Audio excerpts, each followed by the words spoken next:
लो जी, जिस दी उड़ीक सी वो हो गई है। इधर दिखाओ बेटा जी, बहुत वधिया चौड़े पत्तियां वाली मेथी। बई इस मेथी का सानू बहुत क्रेज, बहुत शौक। ਇਹਦੇ ਨਾਲ कोई भी मेथी वाली रोटी बनाओ तो क्या बात है। आजकल किचन गार्डनिंग बहुत अच्छी हुई पी है। देखो जी, धनिया बड़ा सोहना होया पिया दिखाना जी। धनिया धनिया भी ਜਿਹੜਾ ਹੈ ਉਹ ਵੀ ਥੋੜਾ ਜਿਹਾ ਪਾ ਲੈਂਦੇ ਆ। ਤੇ ਸਾਨੂੰ ਇਹ ਧਨੀਆ ਹੋਇਆ ਪਿਆ। ਫਿਰ ਸਾਡੇ ਕੋਲ ਹੈਗੀਆਂ ਨੇ ਇੱਧਰ ਉਹ ਦਿਖਾਓ ਪਰ ਭੁੱਕਾ ਨੇ ਸਾਡੇ ਕੋਲ ਲਸਣ ਦੀਆਂ ਭੁੱਕਾ। ਇਹ ਵੀ ਕਿਸੇ ਵੀ ਚੀਜ਼ ਵਿੱਚ ਪਾਓ ਤਾਂ ਆਹਾ ਕੀ ਬਾਤ ਹੈ। ਚੱਲਦੇ ਹਾਂ ਅਸੀਂ ਤੁਹਾਨੂੰ ਦਿਖਾਉਂਦੇ ਹਾਂ ਇੱਕ ਬਹੁਤ ਵਧੀਆ ਵਾਲਾ पराठा बाजरे का विद मेथी।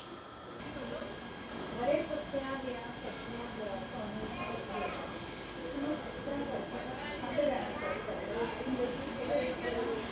ਕਈ ਵਾਰੀ ਐਸੇ ਕੁਝ ਹੁੰਦੇ ਨੇ ਜਿਹੜੇ ਪੀਣ ਦੇ ਤਾਂ ਐਸੇ ਨਹੀਂ ਪਰ ਜਿਹੜੇ ਤੁਹਾਨੂੰ ਪਾਣੀ ਦੇ ਧੋਣ ਨਾਲ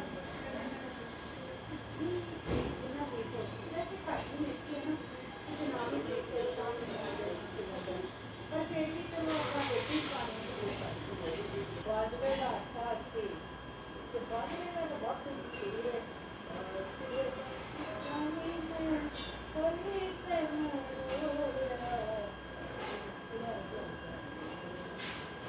बाजरा से आटा मारो उसके बाद साड़ी आती है मिक्सी करती और पाई मेहनत होती है थोड़ी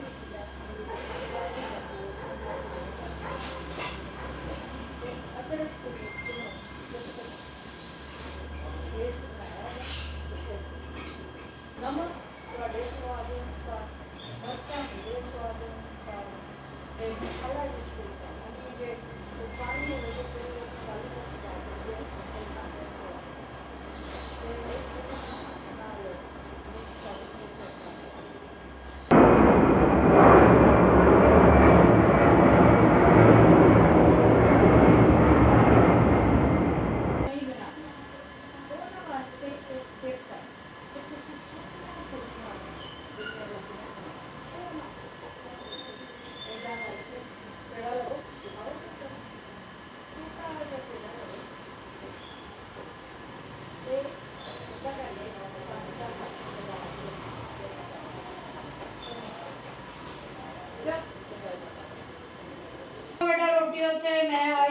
ठीक है मम्मी, ठीक है ठीक है।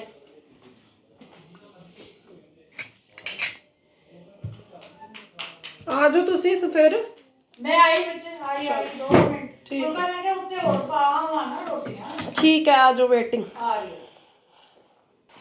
मैं क्या मार्केट दे ਵਿੱਚ ਠੱਗੀ ਕਿੰਨੀ ਹੈ। ਉੱਤੋਂ ਐਡੇ ਐਡੇ ਆ ਪਾ ਲੈਂਦੇ ਨੇ ਤੇ ਵਿੱਚ ਨਿੱਕੀਆਂ ਚੈਰੀਜ਼ ਆਲਸੋ। ਉਹ ਗਲਤ ਗੱਲ ਹੈ, ਚਾਹ ਗਲਤ ਹੈ। ਚਾਹ ਮੈਨੂੰ ਦੇ ਦੇ और मेरे ख्याल एक ਆਪਾਂ ਅਚਾਰ ਲੈ ਲਈਏ। ਨਿੰਬੂ ਦਾ ਲਿੱਤਾ ਮੈਂ ਅਦਰਕ ਦਾ ਤੇ ਉਹਦਾ ਜਿਹੜਾ ਅਚਾਰ ਹੈ ਉਹ ਲੈਣੀ ਆ। ਬਾਜਰੇ ਮੇਥੀ ਵਾਲੀ ਬਹੁਤ ਹੀ ਟੇਸਟੀ ਬਣਦੀ ਹੈ, ਗਰਮ ਹੁੰਦੀ ਹੈ। ਸਰਦੀਆਂ ਦੇ ਵਿੱਚ ਬਾਜਰਾ ਖਾਣਾ ਬਹੁਤ ਅੱਛੀ ਗੱਲ ਹੈ। ਦੇਖੋ ਕਿੰਨੀ ਵਧੀਆ ਜੰਮੀ ਦਹੀਂ ਹੈਗੀ ਹੈ। ਮੇਰਾ ਜੀ ਕਰ ਰਿਹਾ ਸੀ ਲੱਸੀ ਪੀਣ ਨੂੰ ਪਰ ਕੀ ਹੋਇਆ ਵੀ ਅੱਜ ਸਾਡੀ ਸੰਧਿਆ ਜਿਹੜੀ ਉਹ ਲੇਟ ਹੈ, ਪਤਾ ਨਹੀਂ ਆਉਣਾ ਵੀ ਹੈ ਕਿ ਨਹੀਂ। ਅਤੇ ਮੈਂ ਕਿਹਾ ਚਲੋ ਛੱਡੋ ਹੁਣ ਜ਼ਿਆਦਾ ਖਿਲਾਰਾ ਨਹੀਂ ਪਾਵਾਂਗੀ ਔਰ ਇਸੇ ਨਾਲ ਹੀ ਖਾ ਲਾਂਗੇ। ਇਹ ਸਾਰੀ ਹੋਸ਼ ਪੌਸ਼ ਹੀ ਹੈ।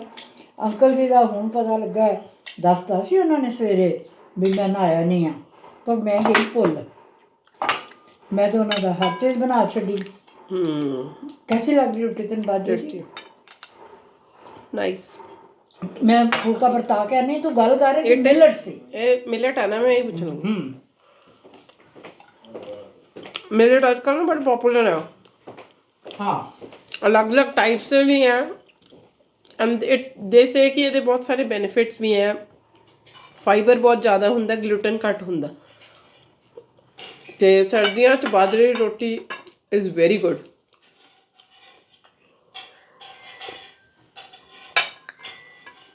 ਪਾਪਾ ਨੇ ਆਪਣਾ ਉਹ ਹੀ ਕਰ ਦਿੱਤਾ ਡਿਕਲੇਅਰ ਵੀ ਮੈਂ ਨਹਾ ਕੇ ਹੀ ਖਾਣੀ। ਇਹ ਇਹਨਾਂ ਦੀ ਬੜੀ ਗੱਲ ਹੈ।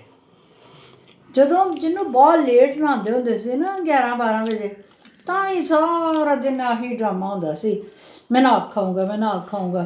ਅੱਛਾ ਲੱਗਦਾ ਉਹਨਾਂ ਨਹਾ ਕੇ ਨਹਾ ਕੇ ਖਾਂਦੇ ਆ, ਪਰ ਇਹ ਨਹੀਂ ਹੈ ਵੀ ਹੁਣ ਤਾਂ ਬਹੁਤ ਸਵੇਰੇ ਉੱਠ ਕੇ ਆਪਾਂ ਪ੍ਰੋਗਰਾਮ ਕਰਨਾ ਹੁੰਦਾ ਸੀ, ਨਹਾ ਲੈਂਦੇ ਹਾਂ। ਨਹੀਂ ਤਾਂ ਪਹਿਲਾਂ ਤਾਂ ਇਹ ਨਾ ਨਹਾਉਂਦੇ ਹੀ 12 ਵਜੇ ਸ਼ੁਰੂ ਕਰਦੇ ਸੀ। ਆ ਰਿਹਾ ਵੱਜ ਜਾਂਦੇ ਸੀ 4 ਨਾਸ਼ਤੇ ਨੂੰ। ਬੈਡ ਵਾਸ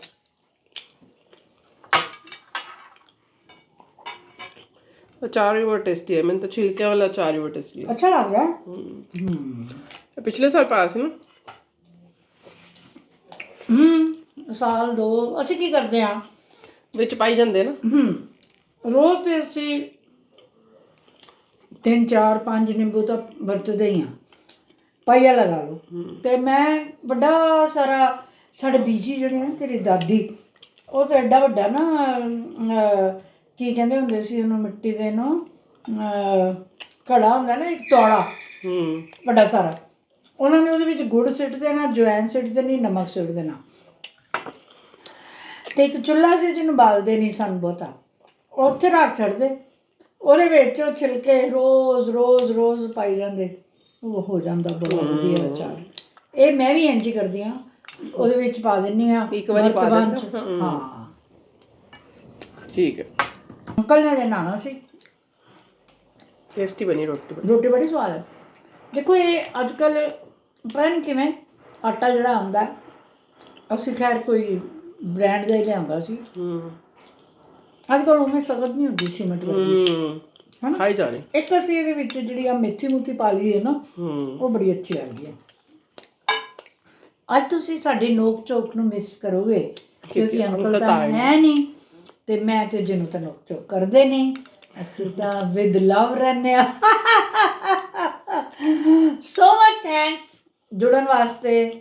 ਸ਼ੇਅਰ ਕਰ ਲਓ, ਪ੍ਰੋਗਰਾਮ ਨੂੰ ਵੀ ਕਰ ਦਿਆ ਕਰੋ, ਇਹਨੂੰ ਵੀ ਕਰ ਦਿਆ ਕਰੋ। ਜਿਨ੍ਹਾਂ ਨੇ ਫੋਲੋ ਨਹੀਂ ਕੀਤਾ, ਫੋਲੋ ਕਰ ਲਓ।